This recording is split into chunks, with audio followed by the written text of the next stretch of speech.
Well, here we go, back again with another preview. It's Sunderland versus Ipswich Town. Sunderland welcomed the Tractor Boys, Paul Lambert's Tractor Boys, up to the Stadium of Light for a match on Saturday at 3 p.m. Both teams lost last time out. Sunderland were easily beaten by Portsmouth down at Fratton Park 2-0, where Ipswich were absolutely thrashed by Peterborough 4-1.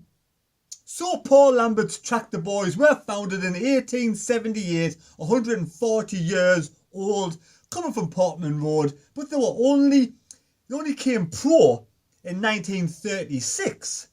The Glaswegian Paul Lambert, 50 years young, bringing up Ipswich Town to the Stadium of Light. I welcome all the fans up to the Stadium of Light. I hope you have a fantastic stay at the Stadium of Light. Enjoy your weekend. Hope it's sunny Sunderland, but hopefully you'll go away with no points. And I'm going to predict a 2-1 home victory for Sunderland.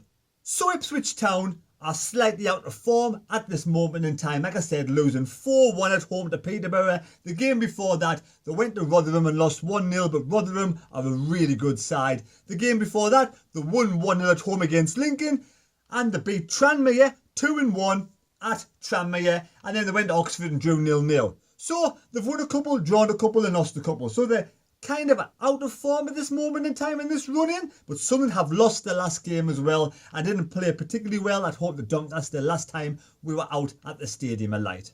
Now Sunderland now sit in 7th place, played 28 matches, won 12, drawn 9, lost 7, got 45 points and have a goal difference of plus 11, where Ipswich have played one more game and have 48 points. So we have a game in hand, but with 3 points behind the Tractor Boys. They've won one more game than Sunderland and have a better goal difference than Sunderland. But it could all turn round on Saturday. If Sunderland can beat Ipswich Town, we can jump above them on goal difference.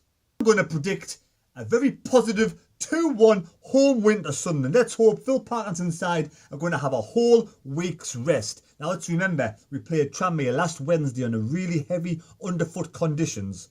That would take a lot out of your stamina and your strength, and Sunderland did not recover properly against Portsmouth, who had an extra day to recover from their home match against Barnsley. So the first 35 minutes to the first half, we played and held our own against Portsmouth, but the second half, we started to wilt away like a dying flower. But hopefully this week's rest will rejuvenate the squad, and hopefully 1 or 2 additions who are coming in. I mean, I don't know how Joe Lynch is. We all hope he is, he's fitting well. I wish him all the best. But also Charlie White picked up a nickel, and Dobson had another yellow card. So I think I'm going to bring in Josh Scowen into my midfield to partner Max Power, the captain. And also I want to see Ozturk come back into the fold. I don't know what's happened to Ozturk. I don't know where he's been, whether he's fed up with Phil Parkinson or just being dropped from the squad completely because he's been injured. But if he's fit, I want to see him come back in. And obviously we're going to be resting Joe Lynch from that nasty head injury last weekend. So I'd like to see Ozturk come back into the team this weekend. So what's your score predictions? Get your predictions in the comment section below. I'm going for 2-1 home victory, and there was only one person who predicted the Portsmouth score. That was the Blue Knight Portsmouth fan. Well done getting the score prediction correct against Portsmouth at Fratton Park, Sunderland 2-0. Now a very dangerous player I rate highly is James Norwood for Ipswich Town. I think he was on the subs bench against Peterborough and they lost 4-1, so they might start him this match. He's 29-year-old striker. He scored a load of goals for Tranmere, 82 goals in 165 games, and already for Ipswich Town, he's played 26 games and scored a whopping 11 goals. So James Norwood is the danger man. If we keep this guy quiet, we have a great chance of taking the 3 points. So James Norwood is a great striker, and I hope we can tame James Norwood this weekend at the Stadium of Light and hopefully go on another running win. We can jump up to a possible fourth place with a victory against Ipswich Town. Now there was some interesting conversations on Total Sport tonight. I'm not going to mention people's names on Total Sport. We all know who they were if you listen to it. And one of the commentators asked the question was it a good transfer window for Sunderland Football Club? Now somebody said Aidan McGeady has gone to Charlton. All of his wages are being paid by Charlton in full. Now the 5 transfer The 5 transfer that we've getting in, the 5 players we've getting in, the transfers we've getting in, Aidan McGeady's wage would cover all of those transfers altogether and money to spare. So basically he's saying it's a poor window from the terms of Stewart Donald for the size of the club and the money we have. It's a really poor window because all he's done is got rid of McNulty, got rid of McGeoch, got rid of McGeady and brought in 5 players, and those wages have easily covered the wages of the 5 players come in, and he's saved money to boot. So he hasn't spent a penny. He actually saved money in the transfer window. So it's been a lucrative transfer window for Stewart Donald, but for really a poor window for Sunderland Football Club. Now, again, something else is strange that's come out. Josh Scowen, undisclosed fee. Nobody knows how long he's been bought for, how long his contract is. And another strange thing is Josh Scowen, who came in from Leeds. Nobody knows how long his contract is. We know it's an undisclosed fee. They don't have to disclose how much the fee was, but they're keeping it a secret how long his contract is. Is it 6 months to the end of the season, end of the year, 2 years, 3 years? It's being kept hush hush. Nobody knows how long his contract is. And something else that's came out, there was a majority of the Sunderland players' contracts are going to be up in the summertime, including John McLaughlin. Which means, basically, it's like a leaderless Sunderland Football Club. There's nobody leading the ship at this moment in time if they're letting all these contracts run out. So what's going on? It's a strange old situation at Sunderland, and I'll be absolutely amazed if we can finish in the top 2. It'd be great if we can finish in the playoffs under Phil Parkinson. And Phil Parkinson's like saying, yes, it was a good transfer window for him, but how much money was he given? And how much money is Stewart Donald actually saved on this transfer window? Yes, we're going to spend some money. Yes, we got our targets we wanted. We got our cheap targets we wanted.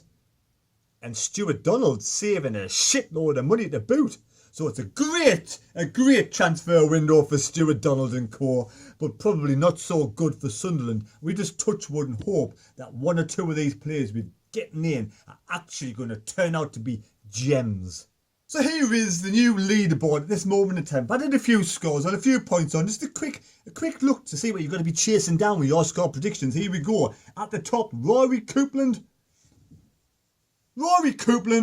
on 60 points, and well done, Robert Edwards moved up to 50 points. And further down, as you can see, it's Bobby Cowley's moved on to 40 points. So well done those people on there. That's the top of the leaderboard. That's what you're chasing down. Have you got the greatest sports noggin? Could you be a Sky Sports pundit? Are you better than your Paul Mersons?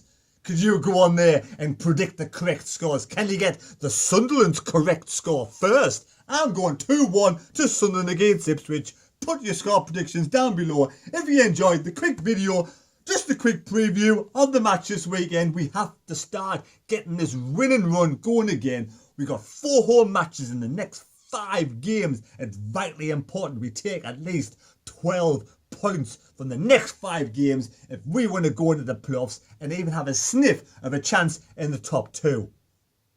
So like I said before, it's going to be it's International Day this weekend at Sunderland. International Day. We have international fans from all over the world coming to Sunderland, sunny Sunderland Stadium of Light, where you'll not get a tan, but you get a nice burger and a nice pint and enjoy yourself. Get yourself the wee fillies beforehand at the Wee Chief and enjoy the pre-match.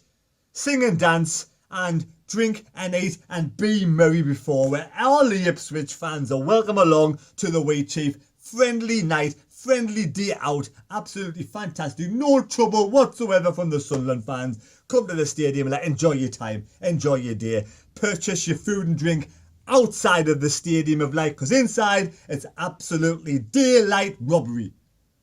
So there you go. Thanks for watching the video. Please subscribe to the channel, and I'm almost close to 8,000 subscribers. So tomorrow, if I reach 8,000 subscribers, I'll have a special video coming out. Just a few tips on how to become a YouTuber and kind of my journey to 8,000 subscribers. So please watch that tomorrow. Thank you very much for watching the video and we'll see you later. Sorry, I was supposed to be drinking water, wasn't I? Some water first. Oh, sod it. I'll have a quick sherry.